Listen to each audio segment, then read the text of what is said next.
What's up, Painless Flipping podcast listeners? Before we dive into today's episode, I've got something special for you. Recently, I had the pleasure of joining an amazing podcast, and I wanted to share that conversation with you all. It's a fantastic discussion you won't want to miss. So without further ado, let's jump into that crossover episode and hear what we had to say. Enjoy. Hey guys, today I have a great guest. His name is Nathan Payne, and he grew up in Atlanta, Georgia, but currently lives in Salt Lake City, Utah. After graduating from college, Nathan worked in the door-to-door sales until he decided to go into real estate. With no prior experience in real estate, Nate decided to learn by taking imperfect action and by failing his way forward. 5 years now, he is a co-owner of Offer on Home. He has a real estate investing company and Investor Thrive, a coaching company dedicated to helping wholesalers and real estate investors acquire more real estate the painless ways. And he also is a host of a real estate investing podcast, which we'll have him talk a little bit about that.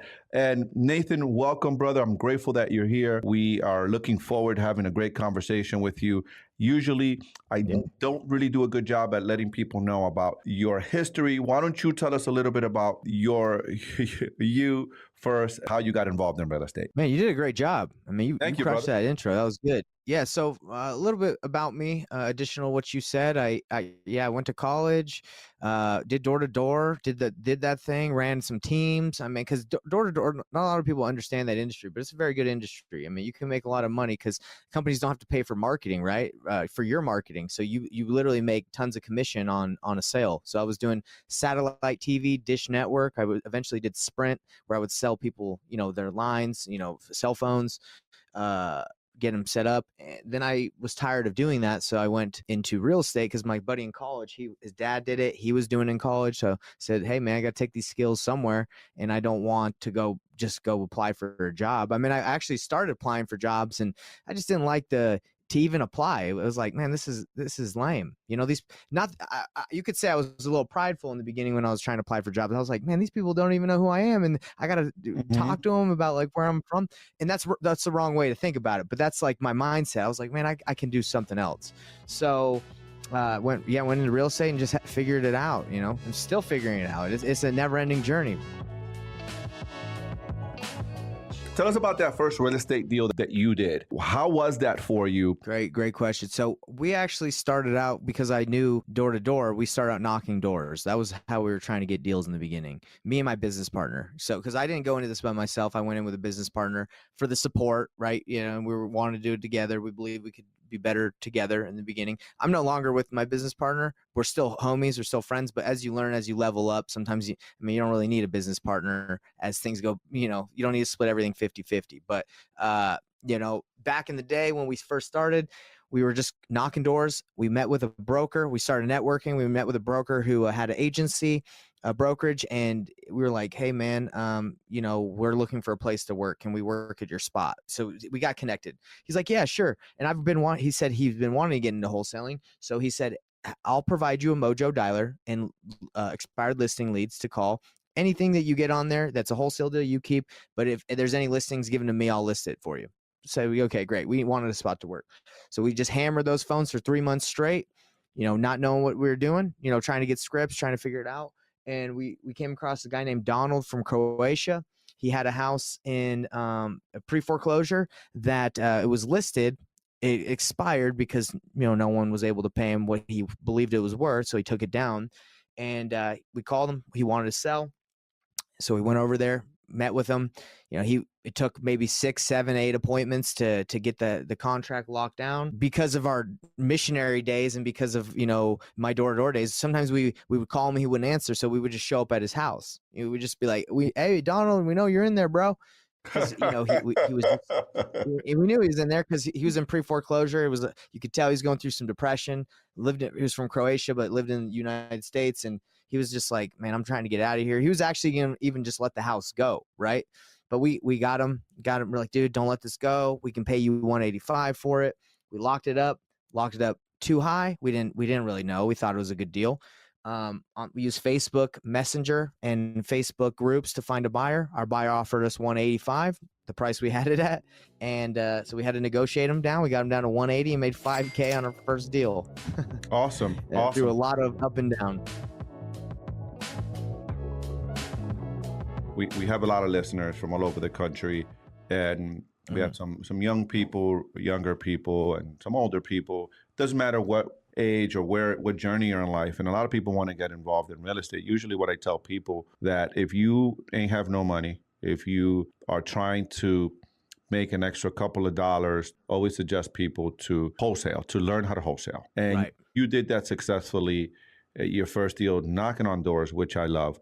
What advice would you give someone that is in their early 30s, maybe, or in college, because they can relate to you, right? What I advise is what I was not advised to do. A lot of wholesalers, or a lot of people that teach wholesaling, they tell you just go find a deal. That's what I did. I found a deal. I was knocking. I just was trying to look for something. That's not the way I teach it. I teach it called reverse wholesaling, or I actually call it painless wholesaling because it's painless. It's painful to do the other way. I know because I did it. When you're looking for a deal, you don't have an end buyer and you're just not sure who's going to buy it. That's not a good idea because you could waste a lot of your time getting a deal that's not a deal. Like I told you, I had to renegotiate. Imagine if the guy was like, I'm not going down. Well, I would have wasted my time, right? So my advice to anyone listening is go link up with someone who is a buyer, a cash buyer. Go link up with someone that buys apartments, link up with someone that does commercial, anyone, and find them Right a here. deal. That's Link up with me. If you're listening, link up with me. Hit me up. exactly. I'm buying all of those things. Yeah, exactly. Link up. And what you got to do is just find someone that's buying, and then they'll tell you what to go look for, what criteria they want, instead of you just going out there spending. I talk to people that spend years sometimes not getting a deal, and they lock something up. And it's not they haven't gotten any deals under contract. They just haven't been able to sell them. What's the point if you're just going to go work so hard you don't even know who you're going to sell it to? Again, that's what they teach. And I get the philosophy of teaching that. Some people say if you can get a good deal, anyone will buy it. The problem is half these people don't know what deals are. That's bullshit. That's not Yeah, true. no, I don't believe that. I don't believe in that. exactly. Yeah, and I don't believe that either because you got thousands of canceled contracts by wholesalers and people in real estate because they just don't know what they're doing. So that's my advice. Link up with someone that's buying, bring them a deal, find out what their criteria is. That's the first way to go. You said something very important is you got to go find guys like you and I that have the capacity to buy these deals, right? First, Right. where do you find those guys? How do you find them? Where are those guys hanging out? And what I teach and what I provide is like the framework, a roadmap. If you go to my website, investorthrive.com, I will give you a free course and a roadmap. It's called a mind map. I literally lay out the process of how to do what I'm telling you right now for free because I understand that this is something that everyone faces. They're like, how do I do this? Now, if you go to my mind map, it will tell you in step 3, because I lay out 10 steps to get your first deal. In step 3, it talks about getting buyers. So where do you find them? It depends what kind of buyer you're looking for. There's about 5 different types of buyers. There's cash buyers, flippers. There's landlord cash buyers that would just want to buy and hold. There's hedge funds. I call realtors buyers because they have access to the buyers, and wholesalers. So those are the 5 type of people that I believe if you can find that can tell you what they want, right? So let's go into flippers. Where do you want to find a flipper? Well, there's about 20 different ways to do it on my mind map, but I'll name 3. If you go to a title company and just say, hey, look, I'm looking for people to wholesale deals to. Who's your top buyers so I can bring you business and bring deals to them? Great strategy. They'll give you their top buyers. Hard money lenders have contacts to people that are borrowing their money. They want to do more deals. So, hey, who are your top buyers? I have a deal for them. Facebook groups, social media. If you're in Utah, where I am, just type in Utah Real Estate Investors Group, right? And then you'll have all the investors in those groups, no matter where you are. Atlanta Real Estate Investors, Pennsylvania Real Estate Investors, they're hanging out in there. I also know that you host your own meetups. It's called Real Estate Rookie Meetup. Tell us about that. There's a lot of RIAs here in Salt Lake. I feel like they're geared towards agents. I've been to a couple of them, and I don't know. It's when I go there, there's just a lot of people. They're sitting at tables, and they have someone present, and then it's kind of over. Maybe you can network a little bit. But me, I wanted to create one specifically for investors, wholesalers. I call it the Real Estate Rookie Meetup because I know that how intimidating it can be for someone that knows nothing about real estate to go to one of those meetups and feel like you don't have a place, right? You're like, well, shoot, I don't know if anyone even wants to talk to me. You guys have a place. In my meetup, basically pair the rookies up with cash buyers, investors all ready to do what I'm telling you, so they can work together, because that's how deals are done. Mm-hmm. When I first started, I was hitting doors. Do you know how many people would be interested in someone knocking doors in a neighborhood that they want to buy a property? Yeah, go ahead, go knock doors. Tell me what you find. Mm-hmm. So that's why I created it, just to be specifically for investing. Obviously, agents can go because agents are investors as well, but it's more geared towards that, and to make the rookie feel welcome, because we need the rookie. The rookie's important. Yeah, we need people to keep coming into our business. And I also host a meetup. And what I found is that the majority, and you could probably agree with this, is the majority of people that attend meetups are rookies, right? I mean, you have some.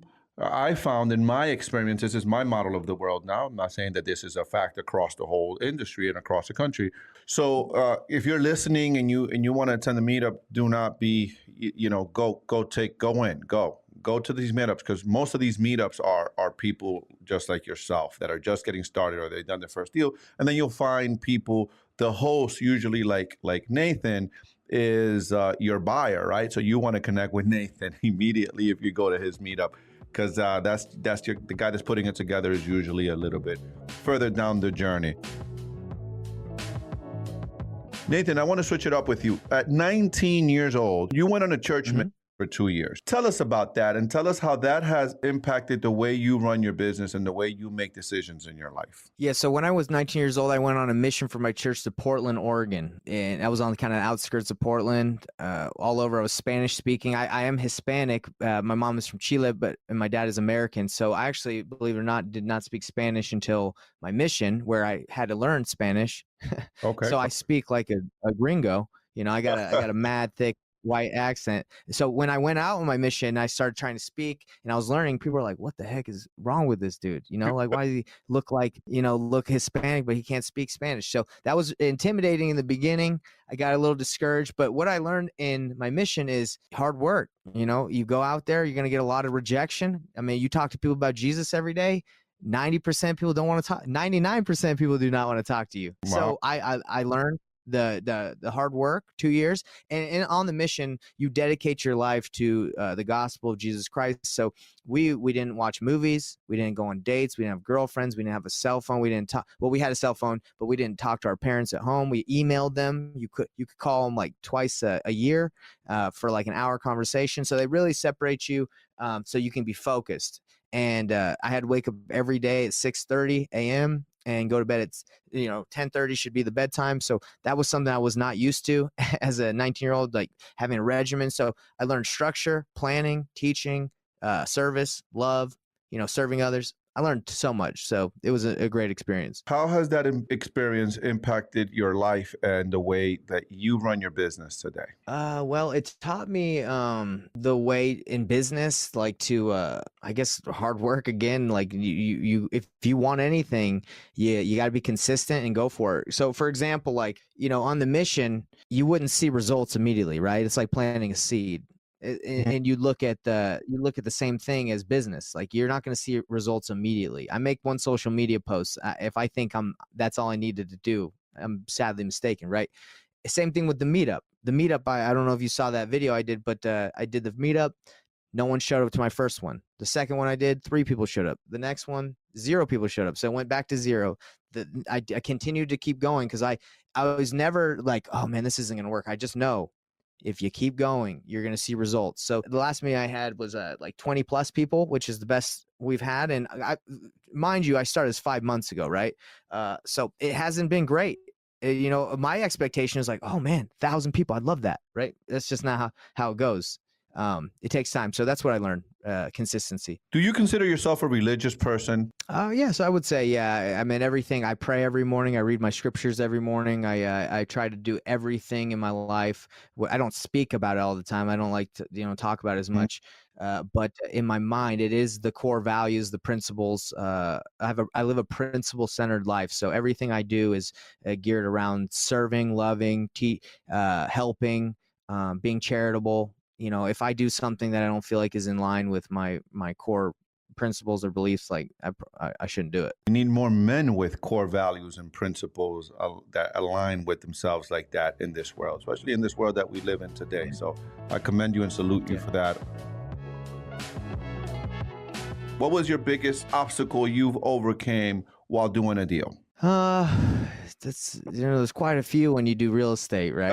Uh, Yeah, there's a lot. I mean, people that get into this think they ain't in it for a battle. That's why I'm telling you, mindset is number one. You got to be ready.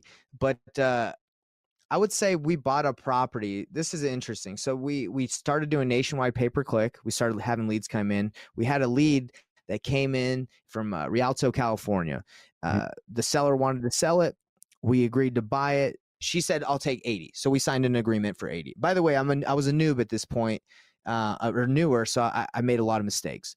So 80,000. We signed the contract. We find someone that will buy it at 120. So it's a 40K deal, right? The day before close, the seller says, "I ain't selling it to you for 80. I found out that I can get more. I want 95." Back then I didn't know you could say no. Back then I didn't Uh-huh. know. I was like, but now I'd be like, "Hey, you signed an agreement. We can file an affidavit of memorandum, cloud the title. You unfortunately, you just can't do that. I mean, we can work something out, but you just don't get to do the day before close. Just decide." Mhm. So anyway, made that mistake. I said, "Okay, fine." So there you go, 25K at that point. The buyer who we had lined up to buy the property bails. So I actually bought the house. So I bought the house. He bailed. So I'm like, well, shoot. Okay. So I buy the house. I have a house that's a rundown piece of trash in Rialto. It's not, it's like terrible house. Now we got to sell it. So we end up calling another buyer. He goes by to check it, says he can pay like 120 or 130 or whatever. So we're like, okay. So he goes and walks in. He says, "I ain't buying this house." We're like, "Why not?" He's like, "There's a squatter in here." And I'm like, "Well, I didn't know that. Get him out of there. I'm from Utah. If there's a squatter, get him out." Right. And he's like, "That's not how it works here." Yeah, it's not. I'm Not in like, the "Well, you West Coast, my California people. We got a lot of them. We got a lot of listeners from California. Much love to you guys. Those of you listening from LA. for real." Mhm. So I was like, "What do you mean you can't get him out?" So we got in touch with the squatter. He's like, "Yo, I'm moving. This is my house." And I'm Oh like, "Oh my my God." Lord. So the buyer, we tell the buyer, like, "Hey, tell the buyer, tell the squatter we'll give him $500 just to get out because we need to get this deal done." So the squatter's like, "Give me $2,500 in 30 days to vacate, and I'll think about moving.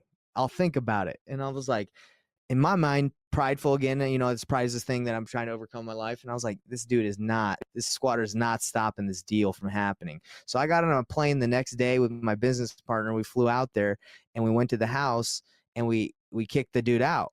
We got him out because I didn't know like that was a problem. So it was interesting because there was a giant gate on the house, like 12 foot. So Mm-hmm. cops would never really go there and kick him out because there was a gate that was locked. The guy had put a padlock so you couldn't open it. So they're like, "I'm not jumping that."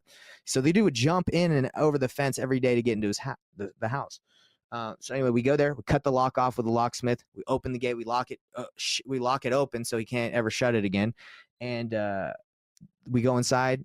Girlfriend's in there with another dude, and we're like, "You need to get out. We told you you need to get out." So she gets out. The dude that wouldn't leave, the squatter, is actually at work. He was at work, so we started boarding up the house. We got her out. We're like, "Oh, this is good."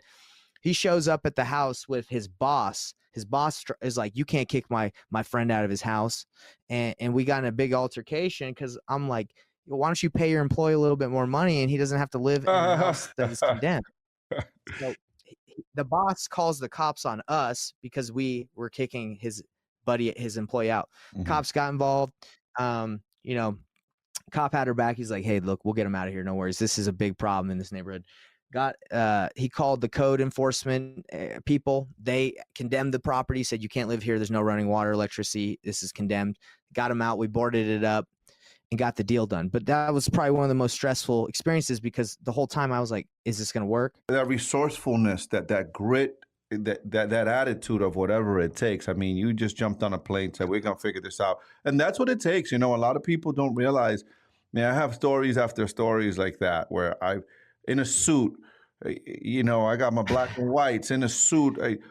I got to execute on this deal, and I'm there in my suit because we got a small window of warm weather in February, and I had to paint this exterior. You can't paint exterior if it's not 55 degrees or hot or warmer. And we're like, yeah, we're Mm-hmm. gonna do it. And I'm there holding the light for the painter in the dark, right in my black suit. in my shoe. The guy is praying. It's like, is that whatever it takes attitude when you're in this business? And I love the fact that you're doing that. All right, my brother. Thank you so much for being here. We're going to go into a segment that we call the Untitled Round. And I got some questions. You don't need to think about it. You just need to answer. Right. You ready, brother? You just answer whatever. No need to explain. All right, here we go. We're going into the Untitled Round. Question number 1 is family or money? Family. Real estate is? Awesome. I deserve a gold medal for? Jiu-jitsu. I want to try to? Fly. I can't live without? My wife Marriage is? is excellent. Oh, money or oh, favor? Oh, money. Education or experience? Experience. Poor and happy or rich and miserable? Poor and happy. Pancakes or waffles? Waffles. Logic or emotion? Logic. Physical work or mental work? Physical. Coffee or tea? Tea. Awesome, brother. And that's the end of our Untitled Round, man. Appreciate you coming out. If people wanted to get a hold of you, Nathan, what and how can people get a hold of you? I know you mentioned your course and these things, this mind map thing that you teach on people on how to get their wholesale deal. If someone's in Utah, they want to connect with you, they want to go to your meetup, but how do they connect with Nathan? Yeah, great question. So investorthrive.com is where you can get the free stuff.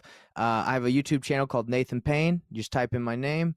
Facebook group where you can come in and get free training, Painless Wholesaling Group. And really, if you DM me on any platform, I'll respond because it's either me or one of my virtual assistants that'll hit you up. So whether it's Instagram, Facebook, whatever you got, Twitter, TikTok, anything, we're all over it. Outstanding. Thank you again, brother, for being here. Thank you for coming out. Really appreciate you. And I look seeing you again soon, brother.